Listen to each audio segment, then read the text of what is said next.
वक्रतुंड महाकाय सूर्यकोटी समप्रभ निर्विघ्नं कुरु मे देव सर्वकार्येषु सर्वदा मनोजवं मारुततुल्यवेगं जितेन्द्रियं बुद्धिमतां वरिष्ठं वातात्मजं वानरयूथमुख्यं श्रीरामदूतं शरणं प्रपद्ये नमामि सद्गुरुं शान्तं सच्चिदानन्दविग्रहं पूर्णब्रह्मपरानन्दं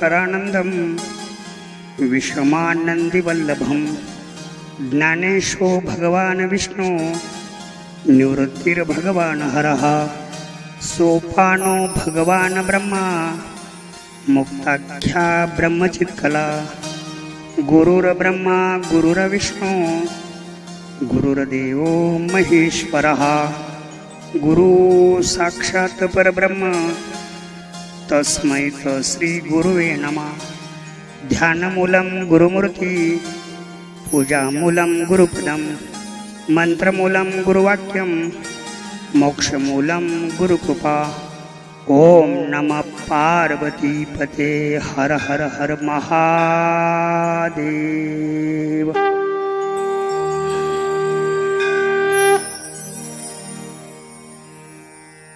आजच्या कथेचा विषय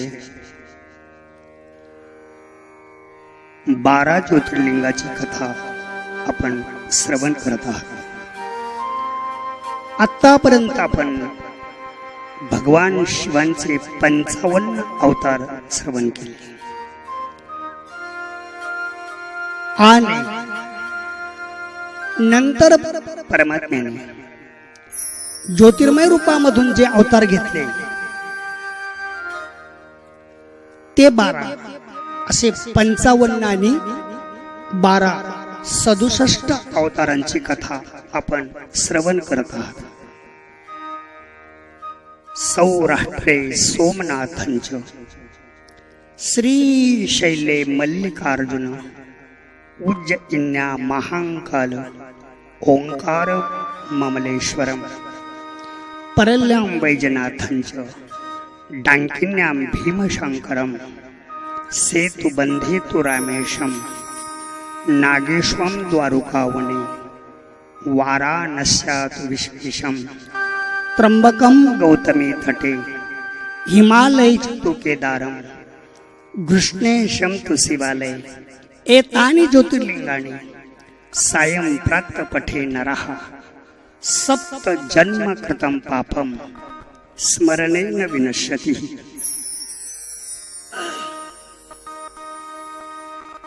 12 ज्योतिर्लिंगातील पहिलं ज्योतिर्लिंग सोमनाथ हे ज्योतिर्लिंग आहे। हे ज्योतिर्लिंग गुजरात राज्यामध्ये आहे। सौराष्ट्र या प्रांतामध्ये आहे। बेरवळ नावाच्या बंदराजवळ आहे।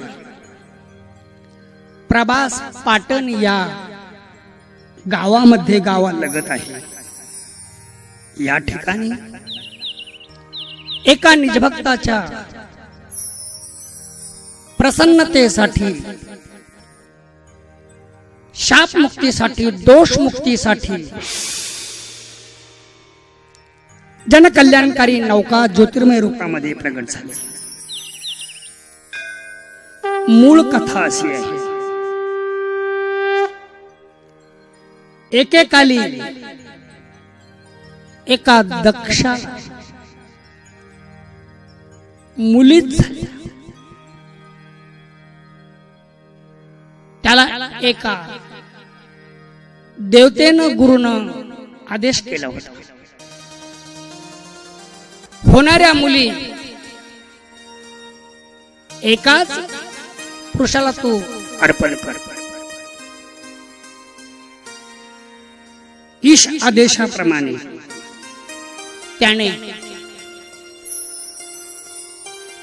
चंद्रदेवता त्यांचं उपनाव सोम यांना आपल्या 27 कन्या दान केल्या, लग्न लावलं.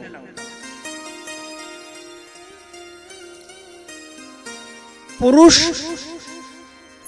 स्त्रीवर प्रसन्न होतो सौंदर्यामुळे नाही, तर अंतरंग गुणामुळे प्रसन्न असतो. सर्व स्त्रिया आपल्या वर्णाश्रम धर्माप्रमाणे कर्म करत होत्या, पण सर्वापेक्षा रोहिणी मात्र पतीकडे पती म्हणून देहरूपाने पाहत नव्हत्या. प्रत्यक्ष परमेश्वर म्हणून पाहून, अर्थात ईश्वरूप झालेली, परमात्मा रूप झालेली ती रोहिणी या दृष्टीतून सर्वांकडे पाहत असत, या अंतरंगातून सर्वांशी वागत असत. त्याच्यामुळे तिचा अंतरंग बाह्यरंग भाव पाहून सोम हा नेहमी तिच्याशी आपुलकीने वागत होता. स्त्री आहेत महाराज. इतर स्त्रियांनी आपल्या पतीला आपली चूक कळून दिली.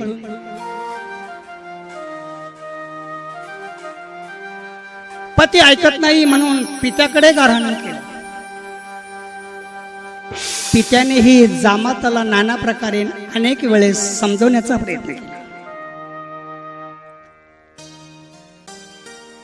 पण सोमचंद्रमामध्ये कुठल्याही प्रकारचा बदल नाही. सोमई सामान्य नव्हता महाराज. महान भगवत भक्त शिवपासक.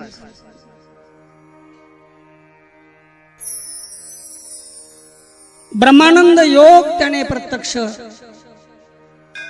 दृष्टिक्षेपात कृतीमध्ये अनुभवला होता. त्याच्यामुळे वृत्तीच नष्ट झालेली सहज काया देह शरीर देह संबंधाचे कर्म करत होता, व्यवहार संबंधाचे कर्म करत होता, पण वृत्तीच्या पलीकडे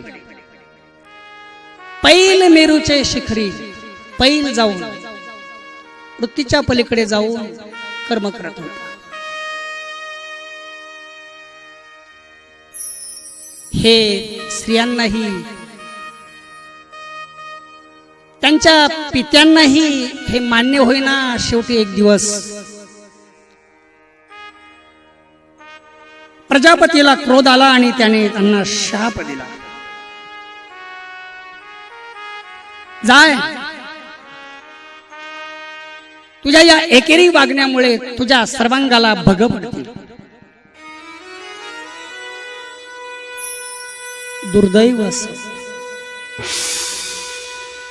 त्यांच्या सर्वांगाला भग पडली, चिन्ह दिसू लागली, कुरूप होऊ लागला, त्वचा काळी पडू लागली. जाणून त्याने कुणालाही न विचारता राज्याचा घराचा त्याग केला. आला महाराष्ट्र प्रांतामध्ये ज्या सिद्ध स्थळाची, ज्या पुण्यस्थळाची देवलोकी कीर्ती आहे, सिद्धवट ज्याचं नाव आहे,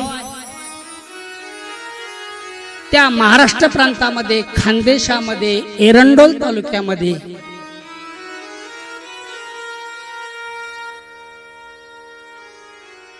खर्ची शिवशक्ती धाम म्हणून अनादि सिद्ध स्थान आहे. त्या स्थानावर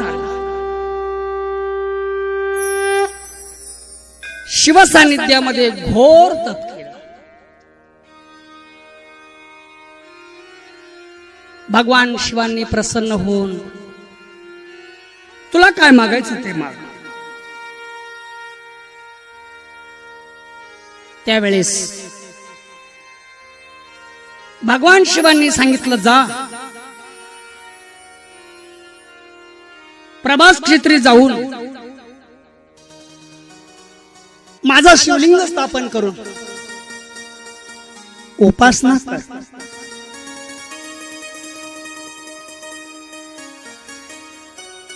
हाच प्रश्न मागे त्याने भगवान ब्रह्मदेवाला विचारला होता. भगवान ब्रह्मदेवानेही तुला शिवकृपेतून शिव आदेशातून मार्ग मिळेल, जागा प्राप्त होईल आणि त्यानंतर तुझे सदोष नष्ट होऊन तुला त्रैलोक्यामध्ये ज्योतिर्लिंगामध्ये ज्योतिर्मय अवतारात प्रथम स्थानाचा मानकरी ठरशील.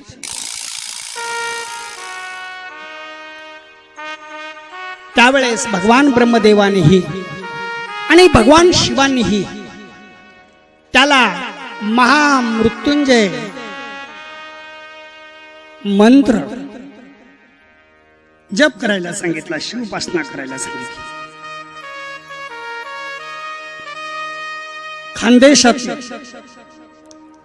शिव पार्वती शक्तिधामावून तो आदेशाप्रमाणे निघाला.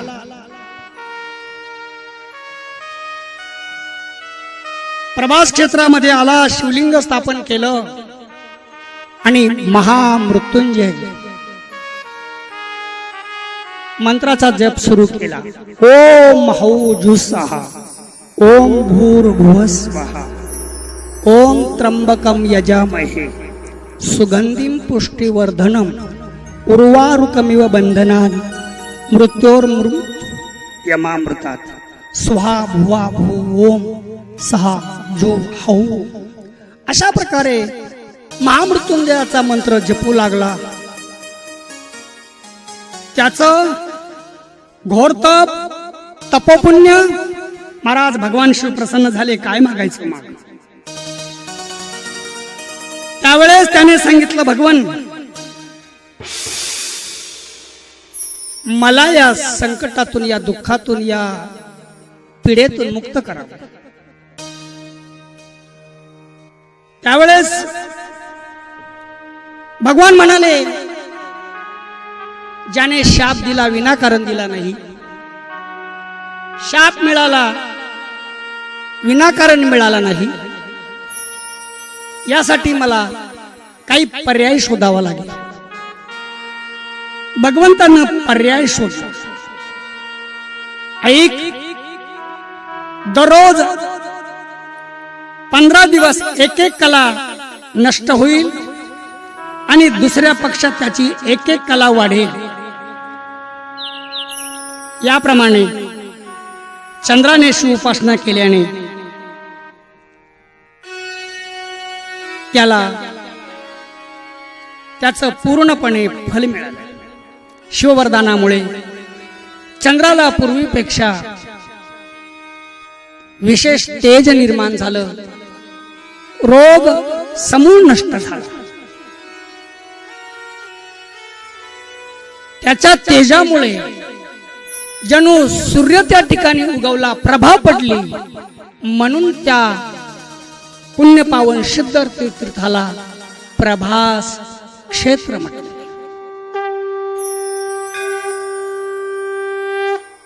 या मंदिराचा प्रथम जीर्णोद्धार शिवनारायण शेठ यांनी केला. दुसरा जीर्णोद्धार रावणाने रुपयाच्या धातूतून केला. तिसरा जीर्णोद्धार प्रत्यक्ष भगवान श्रीकृष्णांनी केला. चंदनाच्या लाकडातून केला. चौथा जीर्णोद्धार अहिल्याबाई होळकरांनी केला. पाचवा जीर्णोद्धार गुजरात प्रांताचे सिंह सरदार वल्लभभाई पटेल यांनी केला. याच पुण्यक्षेत्रालगत भल्लांतक तीर्थ आहे. येथेच व्याधाने भगवान श्रीकृष्णांच्या डाव्या पायाच्या अंगठ्याला बाण मारला होता. ते ठिकाण. तिसरं कारण, याच ठिकाणी कामिक वन आहे. याच ठिकाणी अर्जुनाला सुभद्रा मिळाली. पाचवं कारण, याच ठिकाणी याच भागामध्ये हिरण्य नदीवर विशाल घाट आहे. 6वं कारण, याच ठिकाणी भगवान श्रीकृष्णांचा अंत्यसंस्कार केला. तेथे आज भगवान श्रीकृष्णांचं स्मारक मंदिर आहे. 7वं कारण, आज त्या ठिकाणी भगवान श्रीकृष्णांचं मंदिर, त्या ठिकाणी भगवान परमात्म्याच्या पूर्ण अवतारातील अवतार लीला, बाल लीला, तारुण्य लीला, अवतार, गीता उपदेश, सर्व मूर्ती याद्वारे त्या ठिकाणी गेल्यानंतर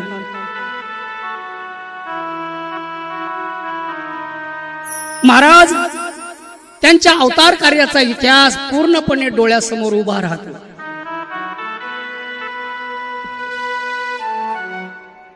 या स्थळी पौराणिक प्रसंग, ज्या महान तपस्व्याने महर्षी अगस्तीने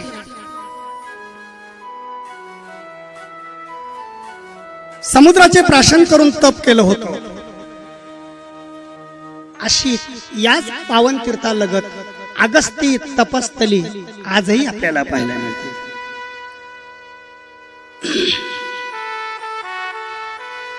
प्रथम सोमनाथ ज्योतिर्लिंगाचा महिमा आपण श्रवण केला. दुसऱ्या ज्योतिर्लिंगाचा कथा भाग सुरुवात होत आहे. मल्लिकार्जुन नावाचा तीर्थक्षेत्र.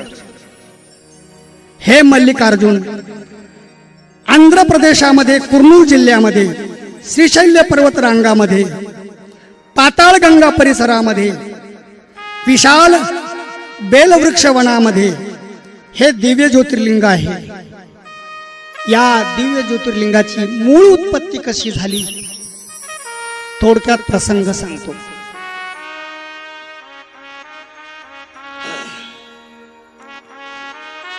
भगवान परमात्म्याचे 2 पुत्र, कुमार षडानन आणि दुसरे गजानन, लहानचे मोठे झाले. वयात आले म्हणजे माता पित्यांना काळजी,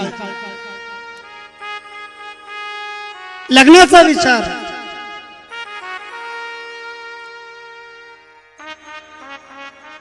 आत्ता परिवारामध्ये माहिती दिली. योग असा, कुमार षडानन होते मोठे पण दिसायचे लहान, आणि गणेशजी होते लहान पण दिसायचे मोठे, धष्टपुष्ट तेजपुंज. सांगायला नको आपल्याला. आपण एखाद्या व्यक्तीकडे, प्रेमाच्या व्यक्तीकडे गेलो आणि त्यांच्या मुलाकडे प्रथमच पाहिलं, प्रथमच गेलो, आपण सहज अंदाज करू शकतो जो उंच मोठा दिसतो तो मोठा. या उद्देशाने जे पसंती सोहळ्यासाठी यायचे, जो मोठा दिसतो त्याच्याकडे जायचे, त्याच्याशी आपुलकीनं कुतलतेनं आणि बोलायचे. त्यावेळेस अनेक वेळेस असा योग आला की समोरचे येणारे गणेशजीकडे जायचे, त्यांची विचारपूस करायचे, त्यांच्याकडे जायचे, त्यांच्याजवळ बसायचे, बोलायचे. हे दृश्य पाहून कुमार षडाननाला दुःख वाटलं. एक वेळेस माणसाविरहित तो गणेशजीवर रागावला. कारण ज्यावेळेस पसंती सोहळ्यासाठी लोक येतात त्यावेळेस तू त्यांना का सांगत नाही की मी मोठा नाहीये, ते मोठे, त्यांच्याकडे जा, त्यांना विचार.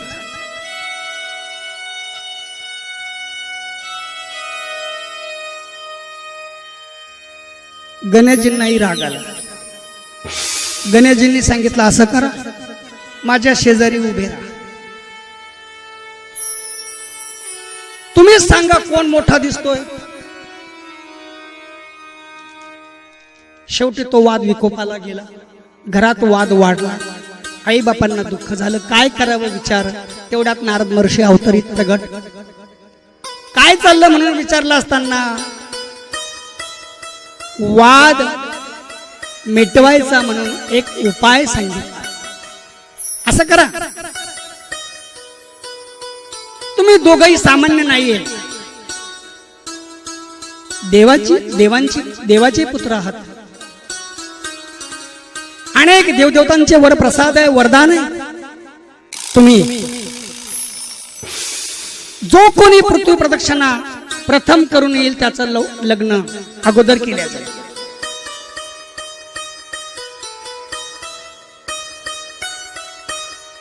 स्कंद कुमार षडान अनेक असुरांचा वध केल्यामुळे अनेक देवदेवतांचा वरप्रसाद आशीर्वाद त्यांच्या पाठीशी होता. त्यांना मिळालेलं वाहन सुद्धा सामान्य नव्हतं, तेही वरदानित शक्ती सहित असल्यामुळे नारदांच्या मुखातलं वचन ऐकलं आणि त्यांनी लगेच आपल्या वाहनावर आरूढ होऊन पृथ्वी प्रदक्षिणेची वाट धरली. गणेशजींनी विचार केला पृथ्वी प्रदक्षिणेला जायचं, पण माझं शरीर हे अवजड. मोर वाहन हे आकाशाने आकाशमार्गे जाईल, त्याला ना रोडची ना रुळाची ना कसली गरज. पण माझं वाहन असं आहे, एकतर वाहन सांगायला नको आणि त्यात माझं शरीर अवजड. जमिनीवरून चालायचं, जमिनीवरून परिक्रमा करायची. नदी नाले पर्वत खिंडी ते उल्लंघन कसं करू शकेल? नाही, अशक्य गोष्ट. त्यांनाच बुद्धिवान म्हणावं. त्यांनी विचार केला, आपण एक उपाय शोधू. वेद पुराणाकडे नजर टाकली, पान चाललं. एखादा जर वेद पुराण आधार असेल, जे कर्म केलं असताना, जी उपासना केली असताना, जे व्रत केलं असताना, जो नियम केला असताना, त्या उपासकाला पृथ्वी प्रदक्षिणेचं पुण्य मिळेल. म्हणून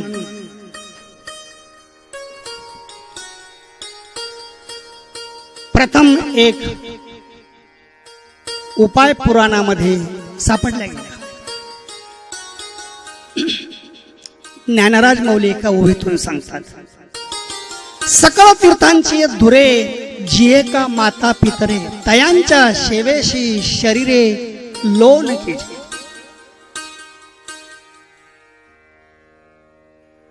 जो कोणी आपल्या मात्या पित्यांचं चरण तीर्थ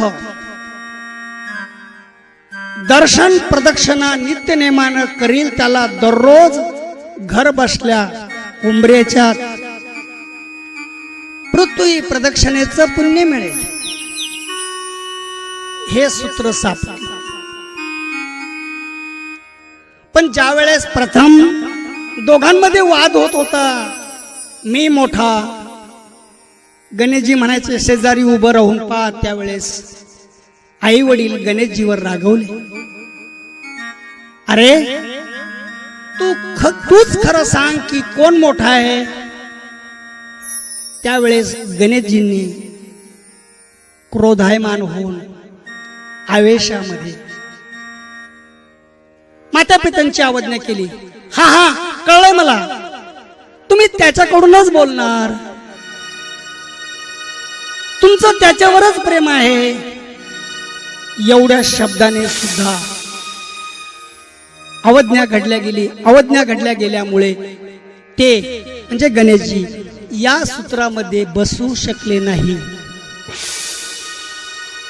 आपण आयुष्यामध्ये माता पित्यांची किती केव्हा कशी अवज्ञा केली असेल, आपण कोणत्या क्षेत्रामध्ये बसू शकतो, प्रत्येकानं अंतर्मुख हो.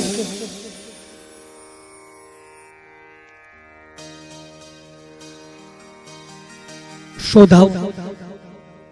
महाराज यामध्ये आपण बसू शकत नाही असं गणेशजींना कळालं. नंतर गणेशजींनी विचार केला, चला दुसरा आधार शोधू. दुसरा आधार शोधला, एका पुराणामध्ये तो आधार सापडला, तो असा.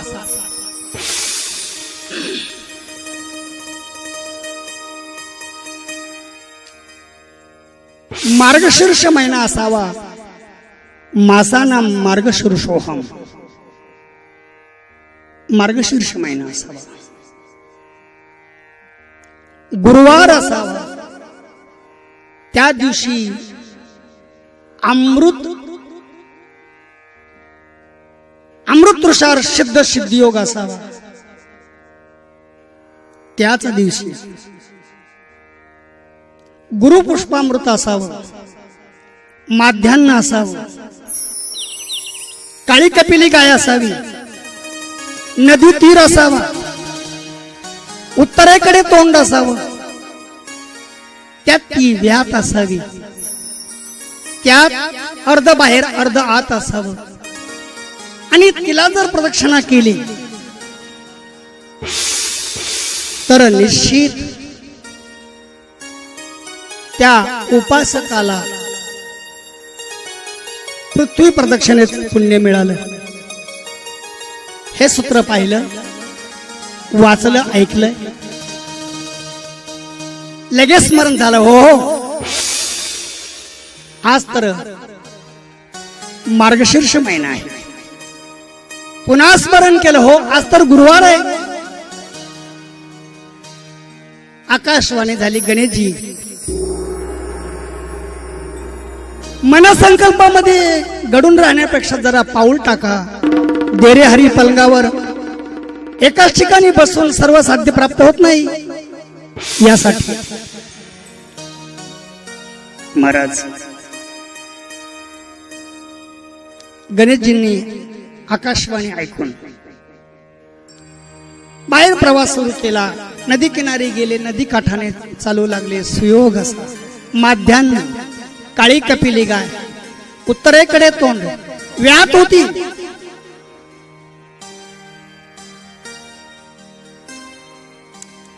लवकरात लवकर गंगेमध्ये गेली, सचैल स्नान केलं, कमंडलो मध्ये पाणी घेतलं. त्या काळ्या कपिल्या गायीचं पाद प्रक्षालन, चरण तीर्थ घेतलं. एकच नाही, एकच परिक्रमेने पृथ्वी प्रदक्षिणेचं पुण्य, एकच नाही तर 5 परिक्रमा केल्या. महाराज 5 परिक्रमेचं पुण्य शास्त्राधार आले घरी. त्याच ठिकाणी भगवान ब्रह्मा, भगवान विष्णू आणि नारद महर्षी प्रगट झाले. आणि त्यांनी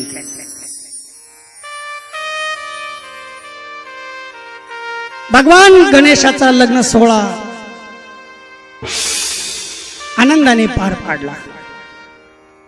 रिद्धी आणि सिद्धी या 2 मुली गणेशजींच्या पत्न्या झाल्या. महाराज कुमार षडानंद ज्या वेळेस प्रदक्षिणा करून आले त्यावेळेस त्याने समोर पाहिलं तर लग्न मंडप आहे. मंडपात पाहिलं तर बोवल्यावर गणेशजी आणि त्याच्या 2 पत्न्या दोन्ही बाजूने. नुकतंच मंगलाष्टक आटोपलं होतं. मंगलाष्टक आटोपल्यानंतर प्रदक्षिणा करत होते, तेवढ्यामध्ये सर्व खाली बसले. पुढचं सांगायला नको.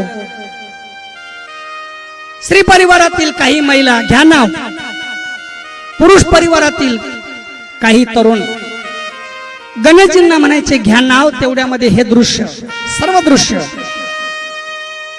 कुमार षडाननांनी पाहिलं आणि वेगळंच मनात आणलं.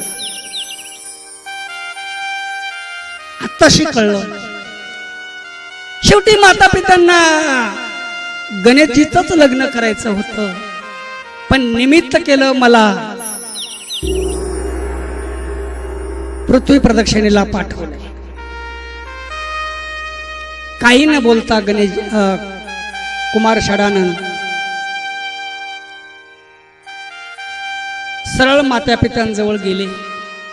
लोटांगण घातलं, चरण तीर्थ घेतलं, त्यांना प्रदक्षिणा केली. आणि सांगितलं मैया कळलंय मला, घेतलंय कळ, येतो मी. महाराज निघाले. आत्ताच बोलून गेलो दुसरं ज्योतिर्लिंग आंध्र प्रांतामध्ये कुर्नूल जिल्ह्यामध्ये ते ज्योतिर्लिंग आहे.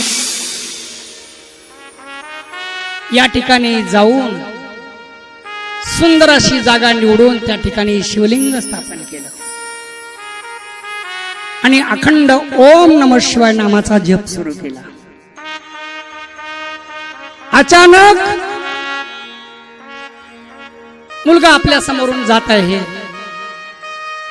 चेहरा उदास दिसलेला. आईचं अंतःकरण हो.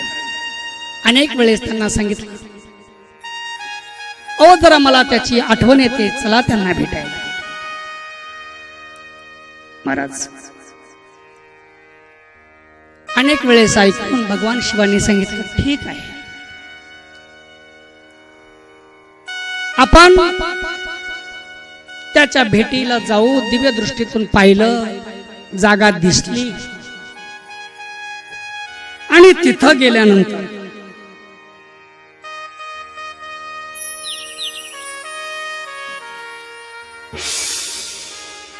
त्या क्रौच पर्वतावर घोर खडतर तप केलं. भगवान शिव तिथं गेले. त्याचं ते खडतर तप पाहिलं. त्या शिवपिंडीतून प्रकाश, पिंडीतूनच ओम नमः शिवायचा प्रतिध्वनी. एवढंच काय, आजूबाजूच्या वृक्ष पाषाणातून ओम नमः शिवाय, ओम नमः शिवाय, ओम नमः शिवाय, ओम नमः शिवाय, ओम नमः शिवाय अशा प्रतिध्वनीतून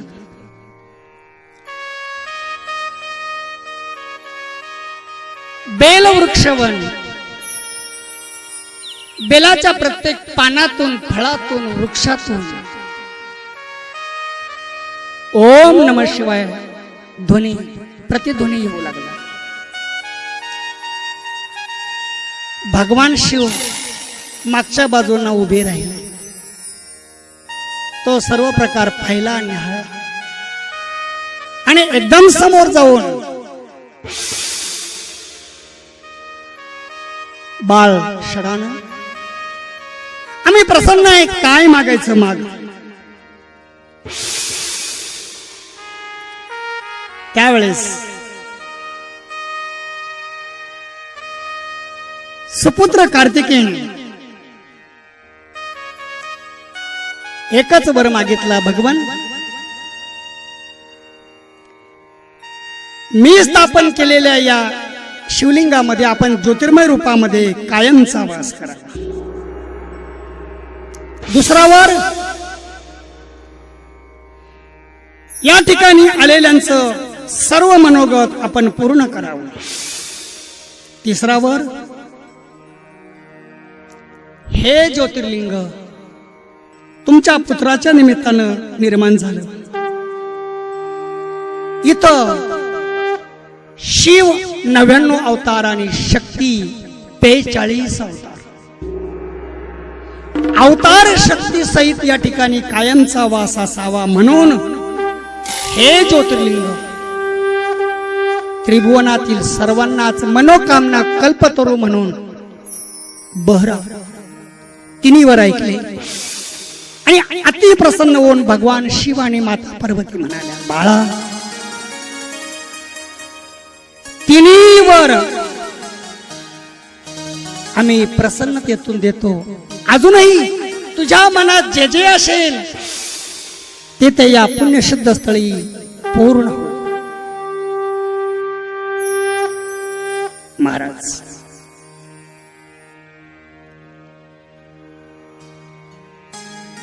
मल्लिकार्जुन ज्योतिर्लिंगाची कथा समाप्त होत आहे. तिसऱ्या ज्योतिर्लिंगाची कथा सुरुवात होत आहे. तिसरं ज्योतिर्लिंग याची कथा ते ज्योतिर्लिंग महाकालेश्वर.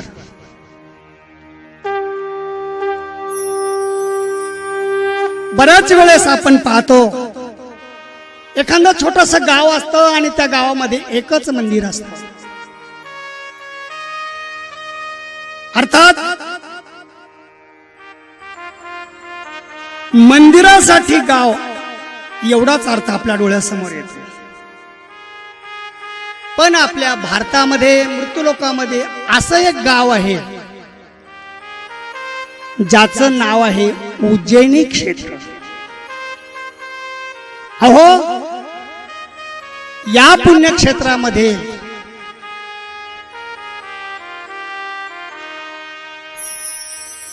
वस्ती गाव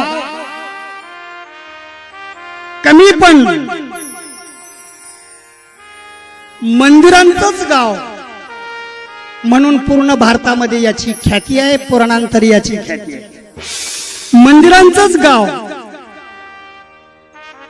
या महतीची याची त्रिभुवनात ख्याती आहे. हे उज्जैनी क्षेत्र. अजून याचं एक महत्व आहे ते म्हणजे सप्तपुऱ्यापैकी एक मोक्षदायिका म्हणून प्रसिद्धी असलेलं या नगरीला प्रत्येक युगामध्ये अर्थात चतुर्युगामध्ये भिन्न भिन्न नावं आहेत. प्रथम युगामध्ये या नगरीला इंद्रपुरी हे नाव होतं. द्वितीय युगामध्ये या नगरीला अमरावती नाव होतं. तृतीय युगामध्ये या नगरीला अवंतिका नाव होतं. आणि चौथ्या युगाला या नगरीला स्वर्ण शृंगा या नावाने प्रसिद्धी लागली. शेकडो स्वर्ण मंदिरांनी मंडित असलेलं म्हणून सुवर्ण शृंगा. आजही कोणी या चारही नावाने या नगरीला हाक मारतात, स्मरण करतात. अवंतिका तर ही कलियुगात उज्जैनी नावाने प्रसिद्ध आहे. या नगरीचं वैशिष्ट्य नुसते मृत्यूलोकातीलच नाही, त्रैलोक्यातील लोकांतरातील देवदेवता आले, वास केला, तप केलं. म्हणून या ठिकाणी 7 सागर तीर्थ आहे, 28 त्रैलोक्य तीर्थ आहे, 84 सिद्धलिंगे आहे, 30 उपशिवलिंगे आहेत, 11 रुद्रस्थान आहेत, एक अष्टभैरवाचं मंदिर आहे, दिव्य असं दक्षिणांगी गणेश आहे. या नगरीमध्ये शेकडो देवदेवतांची मंदिरं आहेत. या नगरीमध्ये त्रैलोक्यातील सुप्त गुप्त देवी देवता यांचा गौप्यवास आहे. जणू ही नगरी म्हणजे इंद्रपुरीच. मग सांगा, एवढी मंदिरं, एवढी स्थान तीर्थक्षेत्र, एक मंदिर म्हटलं की एक पुजारी, एक आश्रम म्हटलं की 10 साधू. अर्थात मंदिरांचीच नगरी, ऋषीमुनींचीच नगरी, शिवभक्त शिवोपासकांचीच नगरी, अशी त्रिभुवनात या नगरीची जी महती आहे, महात्म्य आहे. याच नगरी लगत एक दुषण नावाचा राक्षस राहत होता.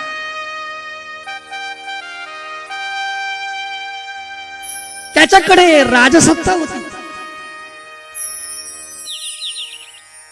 असुर आणि राजसत्ता एकत्र असेल तर तो प्रजेला अतोनात त्रास देत असत. देव धर्म वैदिक अनुष्ठान तो बंद करू लागला. सज्जनांचा छळ करू लागला. भीतीपोटी सर्व शिवभक्तांनी देवगणांनी शिव उपासना वाढवली.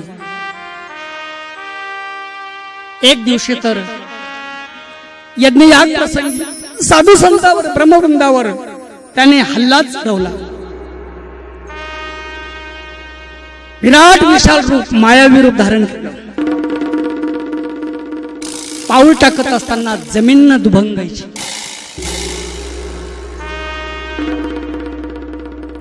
महाराज उंच उड्डाण घेतलं आणि जमिनीवर आदळलं. अर्थात ती जागा ते साधू संत देव जमिनीमध्ये गडप करण्याचा त्याचा मनोगत हे जाणून त्याच्या भीतीने 2 टोळ्या महाराष्ट्रामध्ये आल्या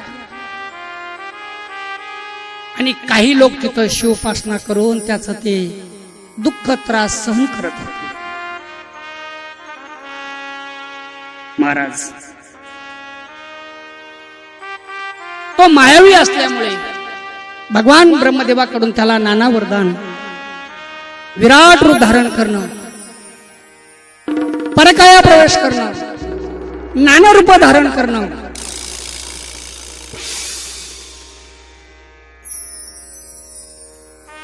अशा प्रकारे त्याला ब्रह्मदेवाचा वर होता.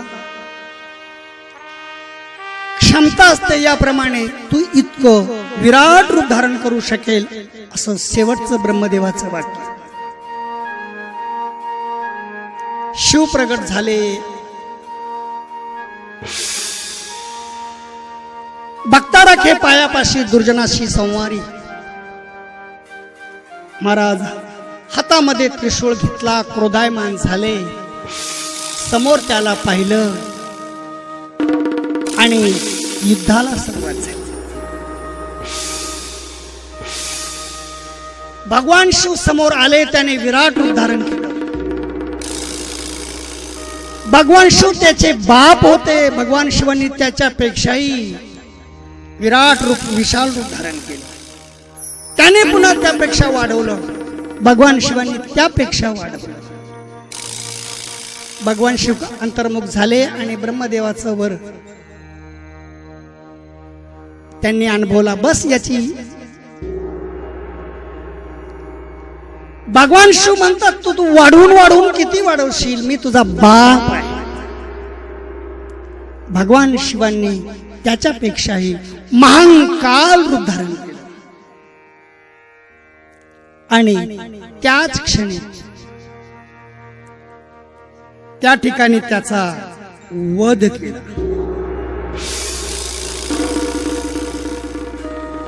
महाराज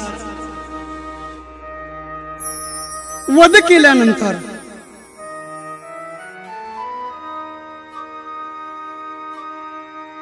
त्याने शेवटच्या श्वासाच्या वेळेस वरदान मागितलं. भगवान या ठिकाणी या नगरीमध्ये तुमचं माझं युद्ध झालं.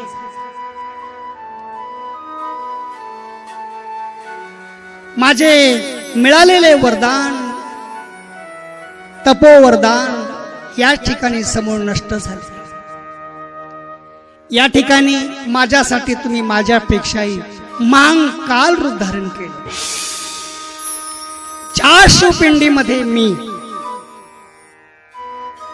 तुमचं ब्रह्मदेवाचं बीज मंत्र सिद्ध मंत्र जपून शक्तिमान होत होतो. त्याच शिवलिंगामध्ये आपण ज्योतिर्मय रूपानं वास करावा. भगवान म्हटले तथास्तु. दुसरा वर माझ्यापेक्षाही तुम्ही विशाल विराट रूप धारण केलं म्हणून या ज्योतिर्लिंगाला महाकाल हे नाव असावं. भगवान शिव म्हणाले तथास्तु. अशा प्रकारे उज्जैनी क्षेत्राचा महिमा अर्थात ज्योतिर्लिंगाचा महिमा आपण श्रवण केला. भारतामध्ये 3 पुण्यक्षेत्र असे आहेत.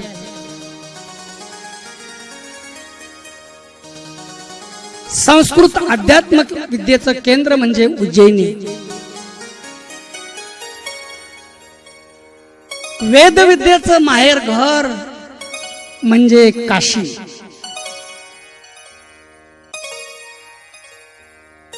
आणि धर्मसिंधू या कर्मकांडाचं अध्यात्म माहेर म्हणजे महाराष्ट्रातील पैठण. म्हणून याच नगरीमध्ये धर्मज्ञानाने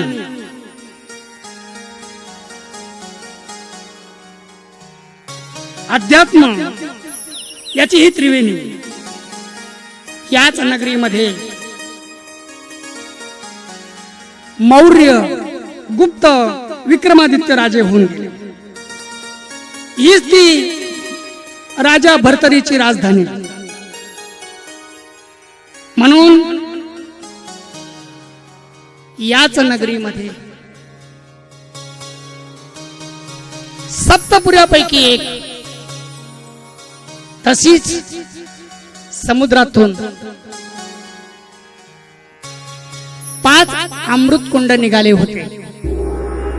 त्या कालातील या ठिकाणी पडलेलं अमृत या स्थळी 12 वर्षानंतर मोठा कुंभमेळा होतो. असं हे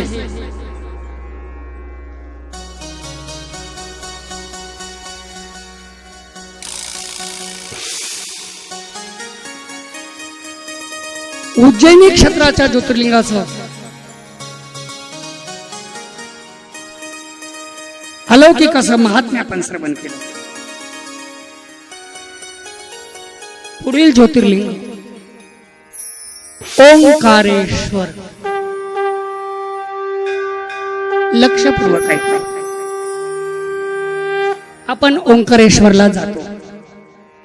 ओंकारेश्वरला गेल्यानंतर जे दृश्य पाहतो, जे पाहतो तसं मात्र मूळ नाही. मूळ काही वेगळं आहे. याची अंतरंग खोली आपल्याला थोडक्यात सांगतो. आपल्या भारतामध्ये प्रथम टीव्ही आल्या होत्या. टीव्या प्रत्येकाने घ्याव्या यासाठी त्यांनी रामायण मालिका सुरू केली होती. सुरुवातीला मागचा प्रसंग डोळ्यासमोर आणा. नुकत्याच घरोघरी टीव्ही आल्या होत्या. प्रथमच त्यांनी रामायण मालिका चालू केली. रामायण मालिका ज्या दिवशी असेल त्या दिवशी लोक कामाला जात नव्हते. ज्या घरी टीव्ही असेल तिथं जाऊन बसायचे. गल्लीत माणूस दिसत नव्हता, रस्त्याने माणूस दिसत नव्हता. कामाला जाणं बंद करून रामायण मालिका पाहत असत. आठवतंय ना? त्यानंतर त्यांनी पुन्हा ओम नमः शिवाय ही मालिका सुरू केली. आठवतंय? ओम नमः शिवाय मालिका सुरू झाली की सुरुवातीलाच अगोदर डमरूचा आवाज यायचा.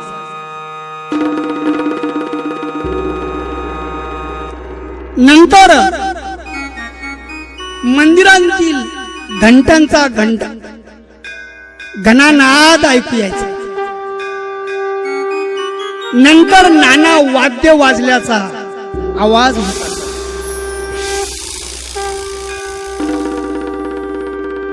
आणि त्याचा परिणाम प्रभात व्हावी, प्रकाश पडावा अशी प्रभा फाकायची. आणि प्रभा फाकली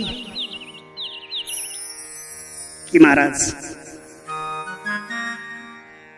ओम आकाराचा तेजस्वी प्रकार अक्षर ओमाक्षर, ओम मित्येकाक्षरम ब्रह्म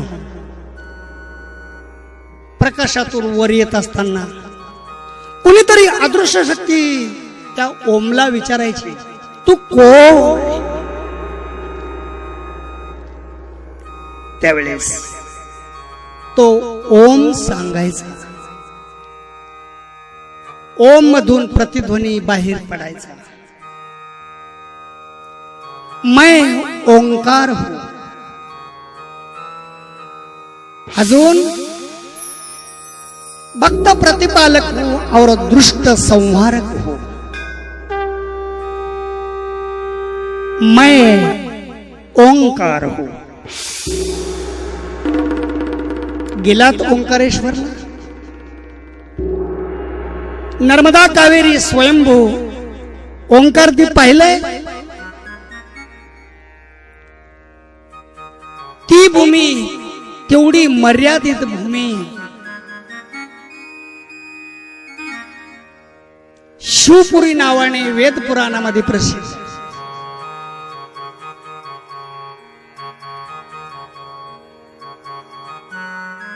ओंकारेश्वर हे ज्योतिर्लिंग नाही.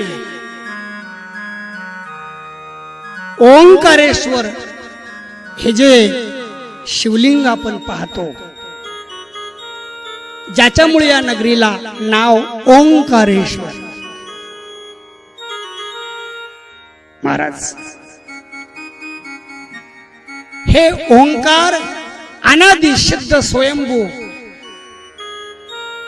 सिद्ध असं शिवलिंग आहे. लक्षपूर्वक ऐका. अलीकडच्या बाजूला ममलेश्वराचं मंदिर पाहिलं ना? मंदिराचा नर्मदेकडे जाताना गेटच्या बाहेर पडलो, दरवाजाच्या बाहेर पडलो, उजव्या हाताला जो भाग आहे त्याला ब्रह्मपुरी म्हणतात. त्या ठिकाणी ब्रह्मदेवाचं मंदिर आहे. पायऱ्या उतरत असताना पूर्व बाजूला उजव्या हाताला ब्रह्मपुरी, पैल ओंकारेश्वर मंदिर, ओंकारदीप, आणि उजव्या बाजूला पायऱ्या चढून वर गेल्यानंतर जुन्या पुला लगतच्या त्या भागाला विष्णुपुरी म्हणतात. म्हणून भगवान विष्णूंचं विश्वरूप मंदिर आज त्या ठिकाणी आपल्याला पाहायला मिळतं. लक्षपूर्वक ऐका. ब्रह्मा विष्णू महेश यांच्या नगऱ्या या पुण्यक्षेत्रामध्ये स्थित आहे. अजून लक्षपूर्वक ऐका. ममलेश्वर ज्योतिर्लिंग आहेत म्हणून या ओंकारेश्वराचा महिमा नाही, या तीन पुऱ्यांचा महिमा नाहीये, तर तो महिमा असा आहे. जगाचा प्रलय झाला की तिन्ही देव आपल्या अवतार शक्ती सहित, आपल्या गणासहित या ठिकाणी त्या त्या नगरीमध्ये, त्या त्या आपल्या शिखरामध्ये गौप्य वास करतात. जगाच्या प्रलयानंतर तिन्ही देवांचं भक्तगणासहित वास करण्याचं ठिकाण म्हणजे ओंकारेश्वर परिभूमी. जगत उत्पत्ती करायची तर तिथूनच तिन्ही देव अवतरित होतात आणि आपल्या अवतार कार्याला प्रारंभ करतात. अशी भूमी कोणत्याही लोकांतरामध्ये नाही की प्रलयानंतरही, आणि तिथूनच उत्पत्ती. अशी ब्रह्मा विष्णू महेश त्यांच्या अवतारांची, त्यांच्या शुद्ध मंत्रांची, बीज मंत्रांची, शक्ती मंत्रांची, शक्ती अवतारांची स्वयंभू भूमी ओंकारेश्वर आहे.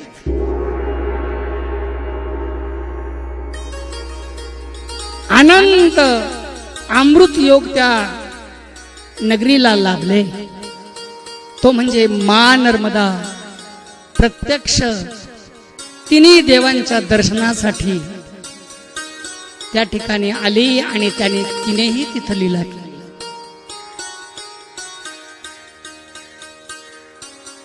अजून एक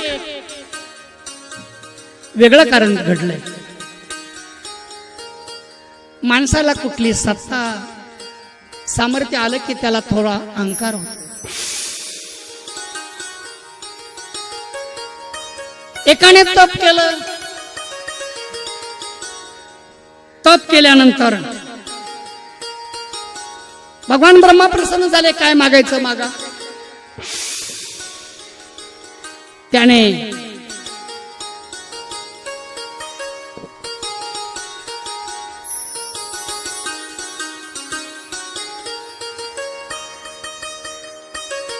भगवान ब्रह्मदेवाकडे असा वर मागितला, भगवान माझ्यापेक्षा कुणीही मोठा असू नये, सामर्थ्यवान असू नये, आणि मी दिग्विजयी असावा. भगवान म्हणाले ही गोष्ट अशक्य. ठीक आहे, तू तप केलं, मी वरदान दिलंय. भगवान अदृश्य झाले. अचानक नारदांचं आगमन. नारद प्रगट. काय चाललंय म्हटले. भगवान प्रसन्न झाले, मी वर मागितला आणि तथास्तु म्हणण्याऐवजी अदृश्य झाले. भगवान ब्रह्मा म्हणतात,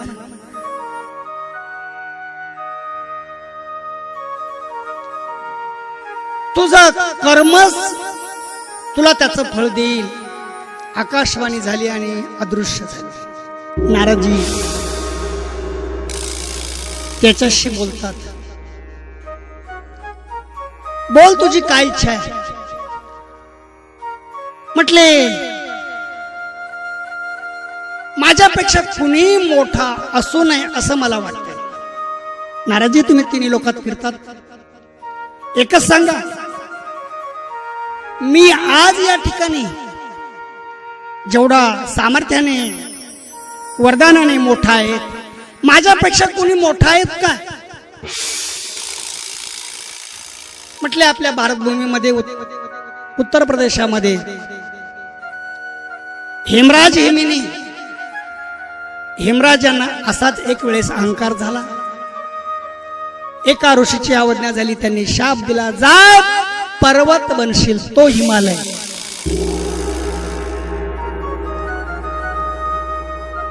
नारद म्हणतात, ऐक, तुलाही ब्रह्मदेवाने आता शाप दिला. तू मागितलेलं वरदान तर ते देणार नाहीत, पूर्ण होणार नाहीत. तुला तुझ्या कर्माप्रमाणे फल भोगायला मिळतील. जा. भगवान ब्रह्मदेवाने सांगितलं, तूही पर्वत बनशील. नारदांनी सूत्र सांगितलं, तुझ्यापेक्षा काही पटीने हिमालय मोठा आहे. याच्या मनात ईर्ष्या निर्माण झाली आणि त्याने ठरवलंय, हा चला, मी भगवंताची उपासना करेल, तप करेल आणि हिमालयापेक्षा मोठं महान बनेल. म्हणून त्याने त्या ठिकाणी घोर तप मांडलं. महाराज अन्न पाणी वर्जित करून घोर तपश्चर्या केली. शिव प्रसन्न झाले. काय मागायचं मागा. महाराज अहंकाराची वृत्ती समूळ नष्ट झाली. हे तपाचं सामर्थ्य असतं.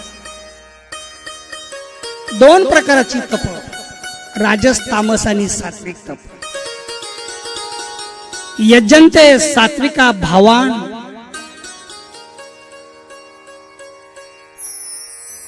सात्विक लोक देवाचीच सेवा करतात. राजस लोक यक्षगणाधिकांची सेवा करतात आणि तामस लोक प्रेतान भूतगणाश्चान्य यजन्ते तामसा जनः. यजन्ते सात्विका भावान यक्ष रक्षांशी राजसा प्रेतान भूतगणाश्चान्य यजन्ते तामसा जनः. महाराज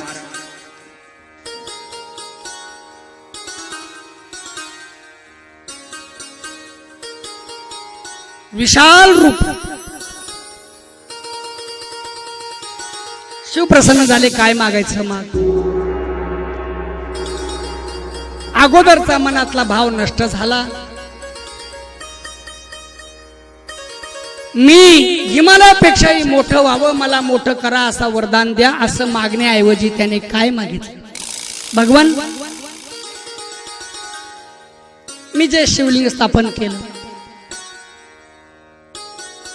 या शिवलिंगातून प्रगट होऊन मला दर्शन दिले. प्रसन्न झाला. पुन्हा काय मागायचं ते माग म्हणाला तर एकच वरदान द्या.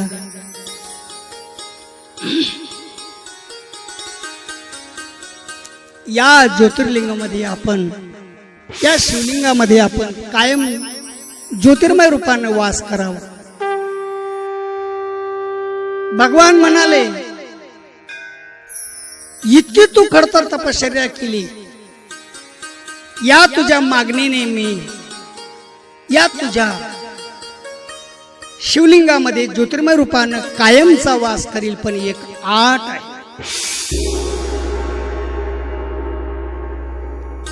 दोन गोष्टी तू जर बाजूला करशील तर मी ही गोष्ट मान्य करायला तयार आहे. मी आणि मोठा दोन तू जर दूर करशील, शिवदृष्टी पडली महाराज. शिवमुख निहाळलं, दृष्टी शक्तिपात, कृपा कटाक्ष त्याचा परिणाम. लगेच त्याची बुद्धी बदलली. तो प्रत्यक्ष शिवरूप बनून गेला. आणि त्याने सांगितलं, भगवान, आता मी तो राहिला नाही आणि मोठाही राहिला नाही. मी राहिलो नाही, मी आणि तो दोन्ही राहिले नाही. आता ज्योतिर्लिंगा या शिवलिंगामध्ये प्रवेश करा. भगवान म्हणाले, ठीक आहे. या योगे मी आता तुला म्हणजे या ज्योतिर्लिंगामध्ये कायमचा वास करून एक वरदान देतो, नाव देतो या ज्योतिर्लिंगाला ममलेश्वर. दोन म अगोदर, दोन म दूर झाल्याशिवाय माणसामध्ये शिवत्व देवत्व देव प्रवेश करत नाही. हा या ओंकारेश्वर या ज्योतिर्लिंगाचा थोडक्यात महिमा आपल्या पुढे मांडला.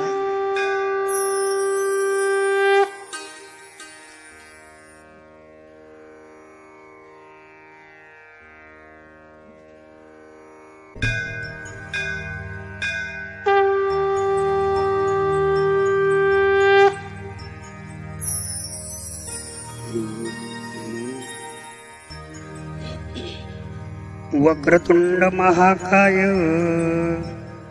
सूर्यकोटि समप्रभ निर्विघ्नं कुरु मे देव सर्वकार्येषु सर्वदा मनोजवं मारुततुल्यवेगं जितेन्द्रियं बुद्धिमतां वरिष्ठं वातात्मजं वानरयूथमुख्यं श्रीरामदूतं शरणं प्रपद्ये. नमामि सद्गुरुं शान्तं सच्चिदानंद विग्रहं पूर्ण ब्रह्म परानंदं विषमानंदी वल्लभं ज्ञानेशो भगवान विष्णु निवृत्तिर्भगवान हरः सोपानो भगवान ब्रह्मा मुक्ताख्या ब्रह्मचित्कला गुरुर्ब्रह्मा गुरुर्विष्णु गुरुर्देवो महेश्वरः गुरु साक्षात् परब्रह्म तस्मै श्री गुरुवे नमः. ध्यानमूलं गुरुमूर्ति पूजामूलं गुरुपदं मंत्रमूलं गुरुवाक्यं मोक्षमूलं गुरुकृपा. ओम नमः पार्वती पते हर हर हर महा